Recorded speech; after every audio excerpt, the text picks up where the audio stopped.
Hello there, this is Dr. Samurai, a professor in Japan specializing in international social pathology. And today's thug profile number 7 is Kenneth Bianchi, the Hillside Strangler. I know most of you are familiar with the name the Hillside Strangler, right? And Kenneth Bianchi and Angelo Bon. What they did was they are cousins to each other. The reason why they're called Hillside Stranglers is they, drive around Angelo's car looking for their gains and pretending like they are, police officers not wearing a uniform, and they show their fake badges, and they even had this red light on Bono's car, and they took their victims in the car, and after torturing, they strangled them to death, then left them on a hillside of the road. That's why they are called Hillside Strangler. And both of them, these two cousins, enjoyed it.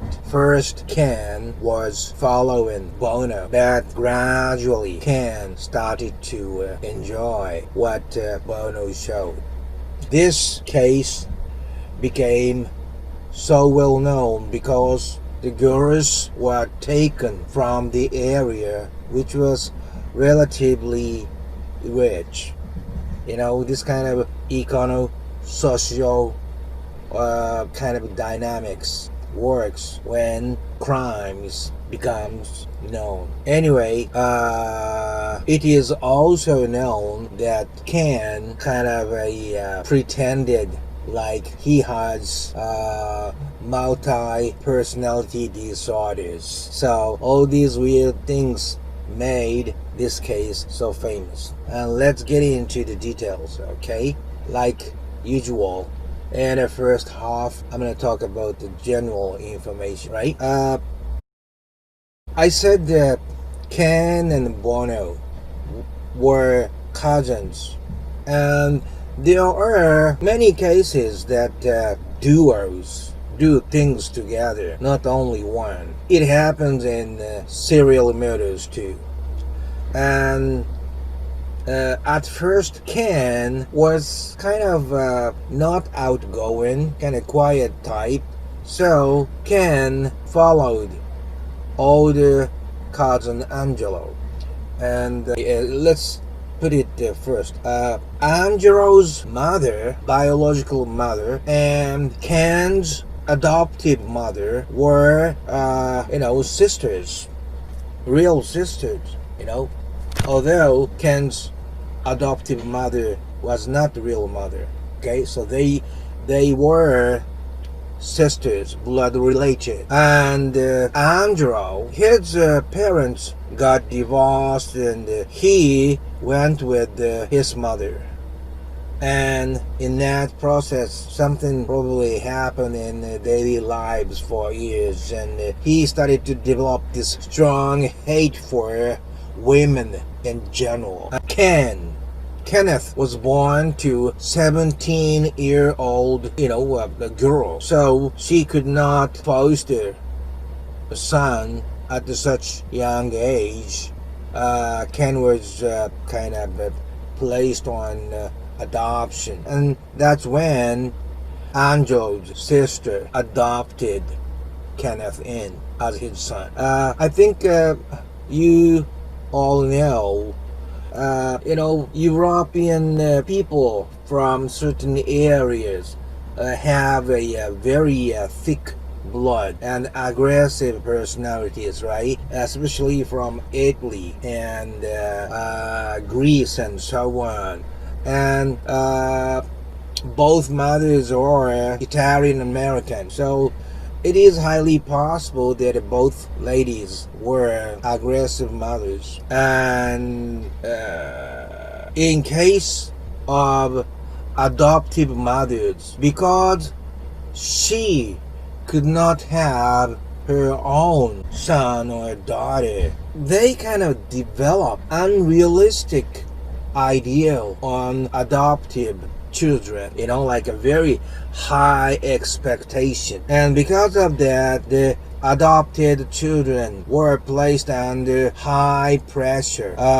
So at the age 3, Ken, had difficulty going to sleep, and he also wet his bed at age 3. And at age 5, Ken started to have this daydreaming in trance-like situation. So it was kind of deep daydreaming. These 3 all indicate high pressure that Ken was under his adoptive mother. Okay, and they went to see doctors, and doctors said mother needs help.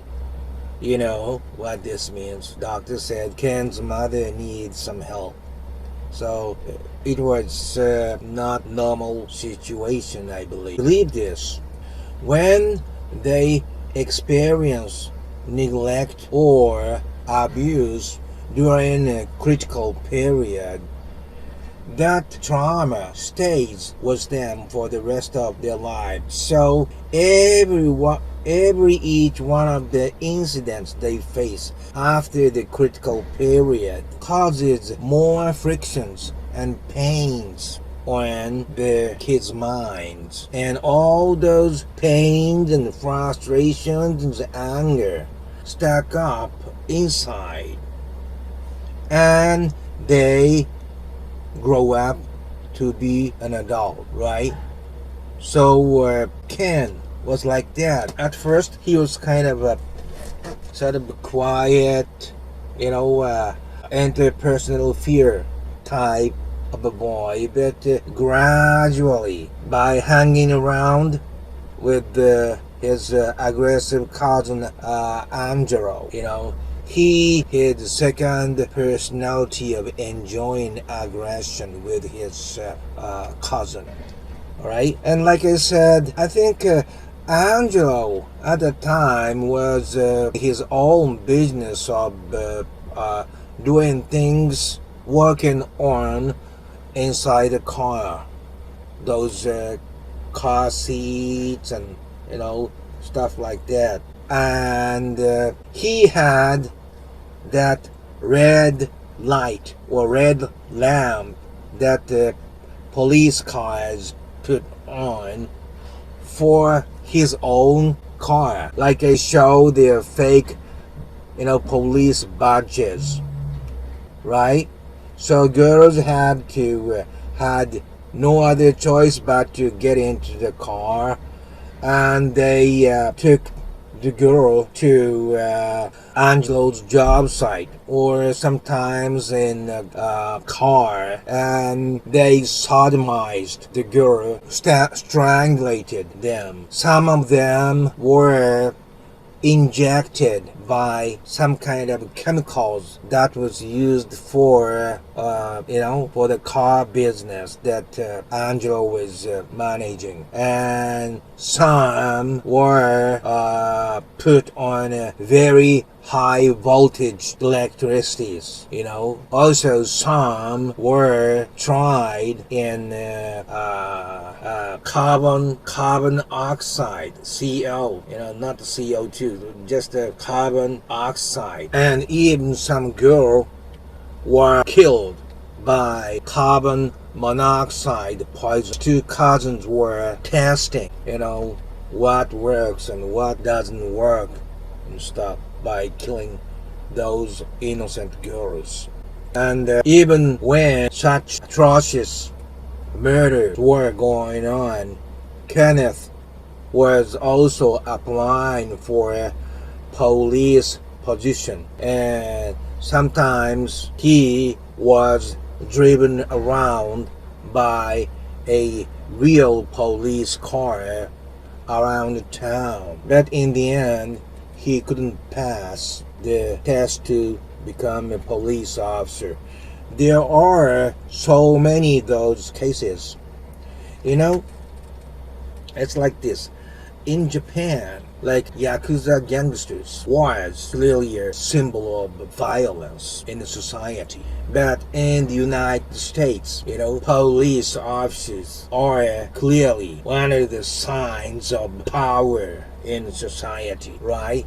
So there are many would-be serial killers and real serial killers who would like to be police officers and actually applied for the position, and most of them fail. And in such case, what they do is they apply for a security officer position, which some youngsters call toy cop, kind of despising. I'm not despising them, but that's what it is. So police are kind of one of the typical, dream job that serial killers would like to be. And when they fail, they go for security officers. And although all those, Hillside strangling happened in Los Angeles area, right? Kenneth noticing something was getting close to him. Moved to Washington State, and there he actually killed 2 women on his own. This is the kind of thing that happens. First, he learned, how to do and what to do under his cousin Andrew, and now he is the one who actually conducts the murder acts on his own in Washington area. Okay, I hear the same thing happens with the use of drugs.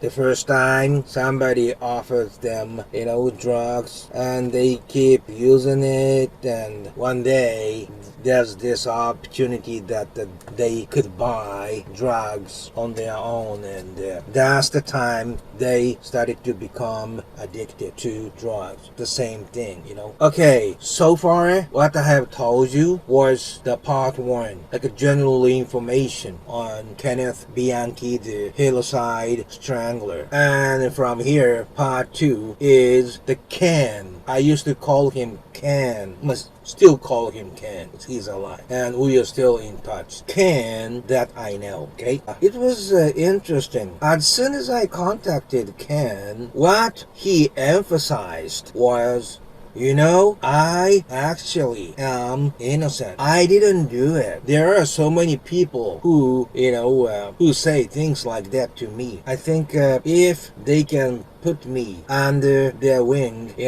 me being, college teachers and stuff, they think their possibility of winning could kind of increase or whatever. But he was so very serious about persuading me that he was innocent. And those who assert they're innocent normally do 2 things. One is it was technically impossible or practically impossible for him to conduct such murderous act on that day or where he was on that day. It was practically and technically impossible. That's the first thing they say, and they start talking about details that denies the possibility of him being at the murderous site, including time and place.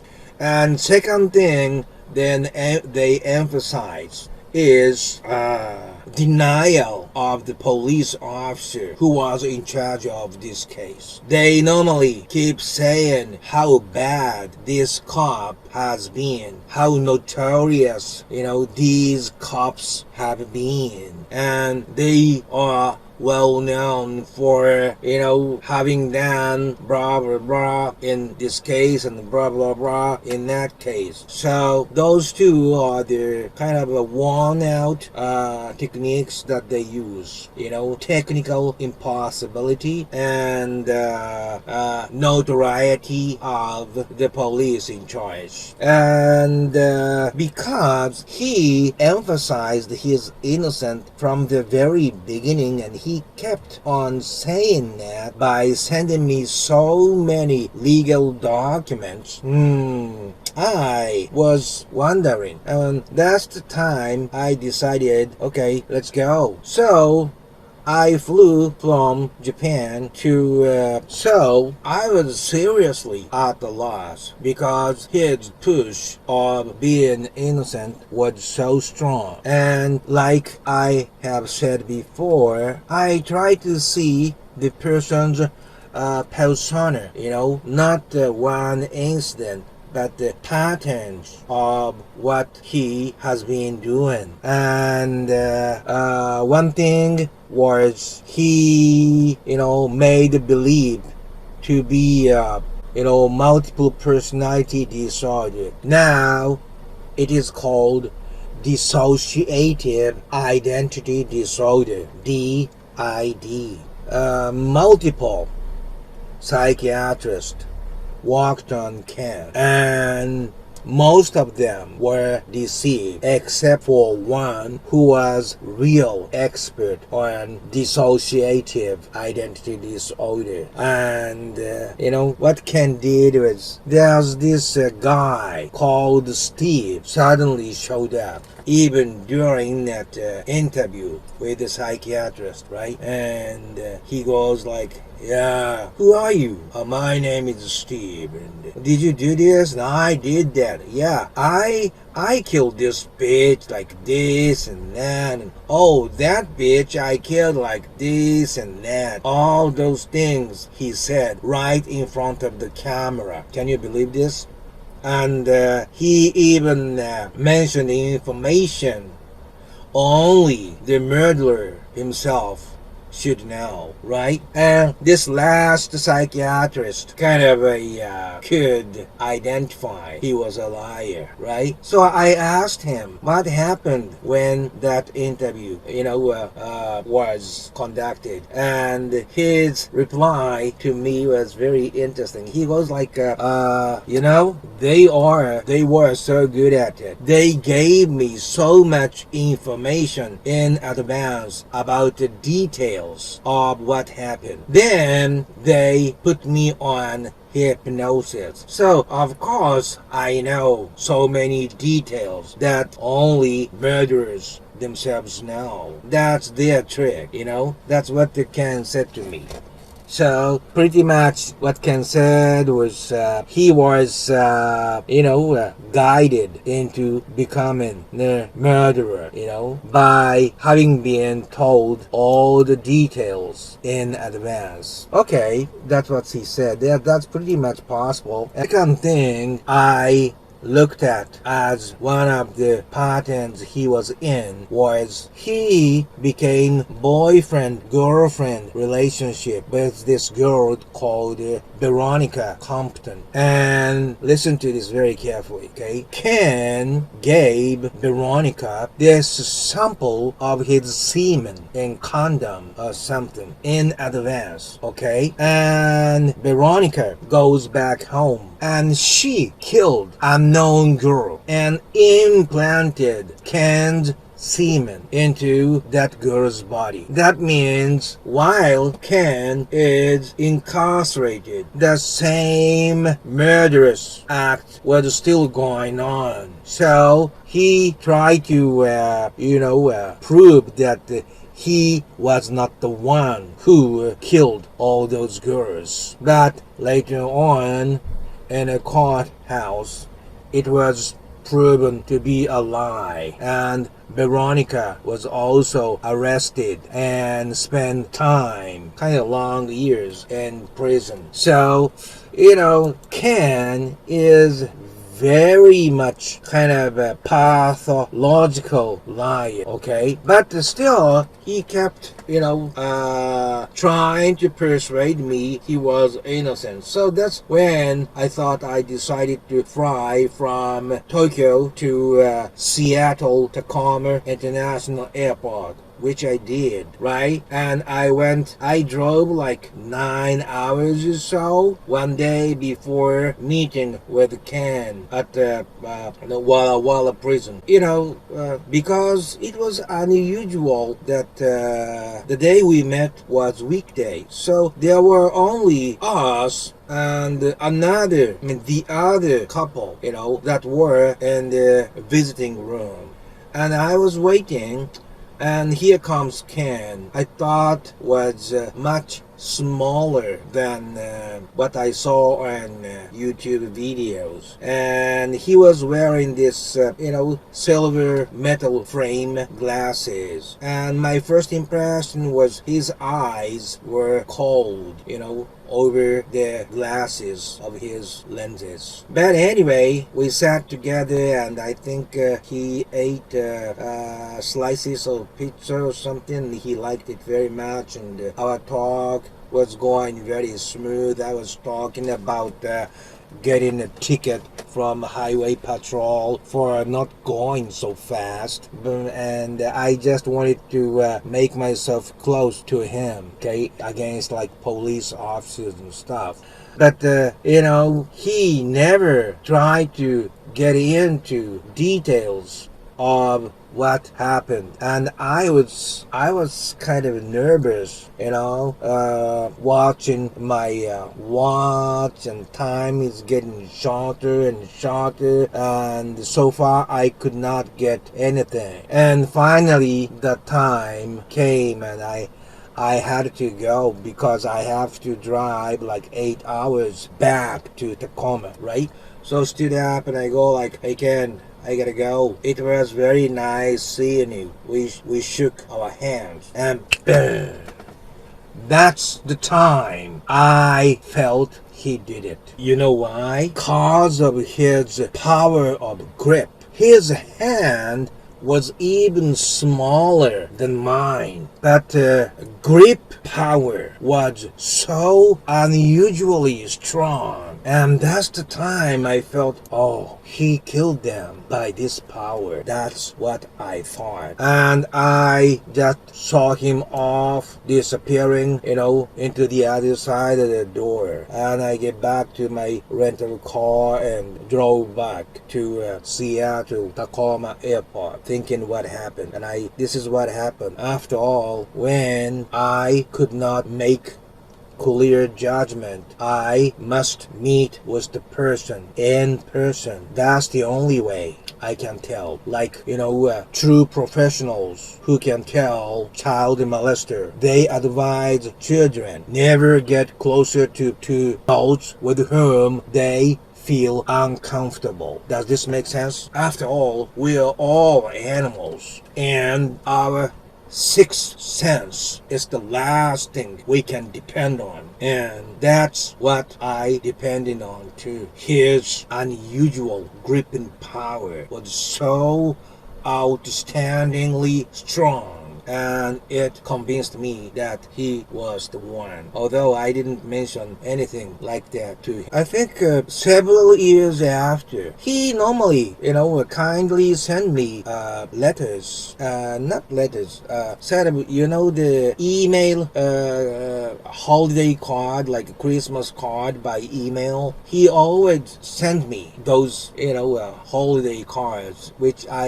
appreciate. I think it was on the card that he said, Ken, I got this new girlfriend and we are thinking about getting married. I would really appreciate you would kindly write to her, and talk a little bit about me and stuff. So he wanted me to back him up towards the direction of marriage, which I did because he asked. I just said that Ken is a very good guy and, trustworthy person. So he's a good boy, good person. And it was very short message. And he kind of replied back to me and thank you. She was very happy about receiving your email and stuff. And let's keep in touch. And at the end of email message, he put ken-ken.com. That's what we normally put in communication. And after I have finished, writing that email, one phrase came to my mind. That was, life goes on. So many things happen, like those childhood abuse and all kinds of lies and petty crimes and following Angelo and learned how to kill and enjoyed it and actually did it independently with 2 women, then got arrested and blamed on each other that I did not initiate that and blah blah blah, and both got plea deal, and they both got life sentence, although Angelo already died because of the heart attack in his health. But after that, Ken used a girlfriend to insert his semen into an unknown girl. And I flew over to meet and knew it was him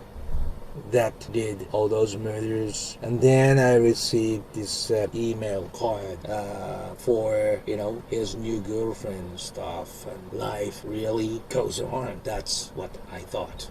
I hope I provided you some information that you can think on when you are driving from your job or whatever you do. And I hope to keep providing information that you can only get from me so that you can use it constructively. I never intend to hurt anyone, I just am hoping by disclosing all these informations, I am not dissing, for example, Ken. I'm just telling the truth that I felt inside of myself, and hope all this information will help you as well. Okay, until next time, please have wonderful time. Okay, have a good one. Bye bye now.